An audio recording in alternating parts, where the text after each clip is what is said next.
Well, what a massive day on Friday. We had the Fed interest rate announcement earlier in the week, but Friday was the big mover. And we saw the jobs number, the NFP, non-farm payrolls, coming out at over 500,000. And we saw the unemployment rate drop. And I'm going to tell you at the end of this video what this implies, but let's have a look at the charts very quickly. And let's just go through, first of all, the dollar index, as expected, formed by this initial technical pattern, a piercing pattern. There's a video on this channel about that. We spotted this piercing pattern. I made an urgent video about it to indicate that we're probably going to see a massive rally in the dollar. And that's exactly what happened.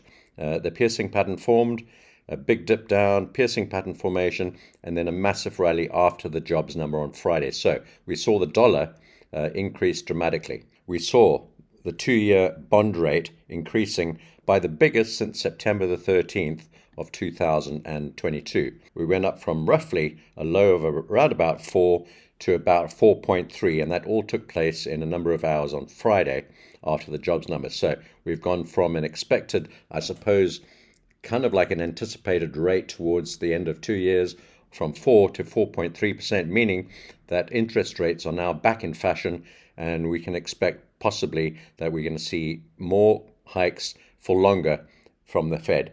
In line with all of that, we saw the euro crashing through support after forming a bit of a reversal through that top channel line. We formed a bearish dark cloud cover candle and then closed through and below that trend line, a big move down on the euro and closing beneath the support and at the day's lows on Friday.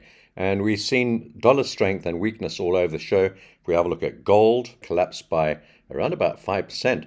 We dropped from 1957 actually, $1,957 all the way down to $1,865. Not quite a $100 drop, but pretty close. We saw this sort of carnage all over the show, except interestingly in stocks and in Bitcoin. And I think the best is yet to come on stocks and Bitcoin. NASDAQ actually held its ground pretty well. We saw NASDAQ just forming an inside day, a little bit up, a little bit down, closing just a wee bit down on the day, but generally pretty strong considering everything that we've seen in the rally in the dollar and the drop in gold. You'd expect to see a drop in the stock market. We saw the same on the S&P as well. No real movement up or down, and Bitcoin, the same sort of thing. We saw Bitcoin retain its strength. My strategy on Bitcoin is to try and be selling as high as we can get. I'm not sure if we're going to get any higher than we did at 24,200, but perhaps we will. I'm not sure, but I think it's time to start looking at selling Bitcoin.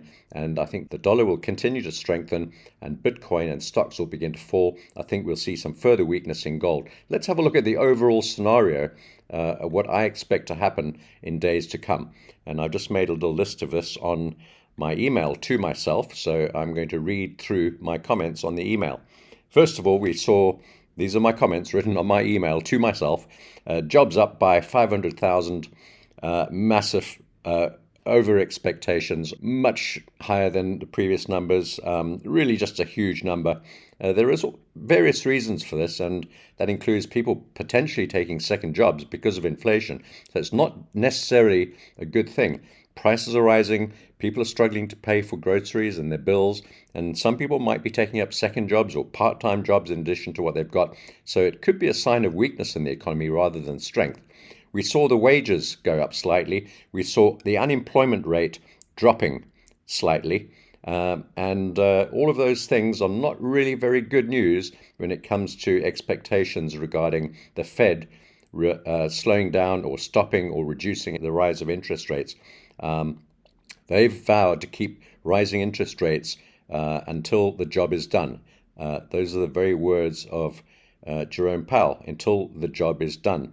And that means a 2% inflation rate. We're at still above 5%. Yeah, so all of that's not really good in terms of interest rate. It means more rate hikes, perhaps maybe another one, maybe another two, maybe even another three, and then a prolonged period of remaining at those high rates.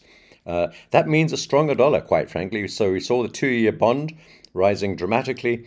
That means there's an anticipation in the market for interest rates to be higher for longer, and that means a stronger dollar, and a stronger dollar means weaker stocks and weaker Bitcoin and potentially weaker gold as well.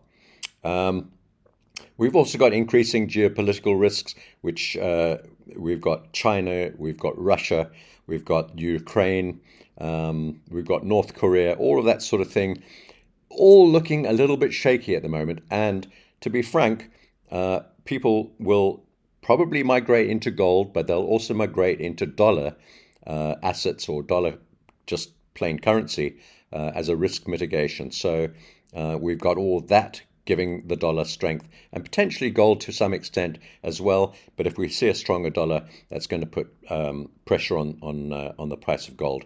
Dollar is seen as a safe haven. And then the last thing I've got to say about all of this is that I'm short basically across the board. I'm now long dollar. I think long dollar, bullish dollar. The dollar is back in fashion. Interest rates are back in fashion. And I think we're going to see a general migration. And I think we could see something like a 5 and potentially even a 7 or 8 or 9% rally in the dollar in coming weeks and months ahead.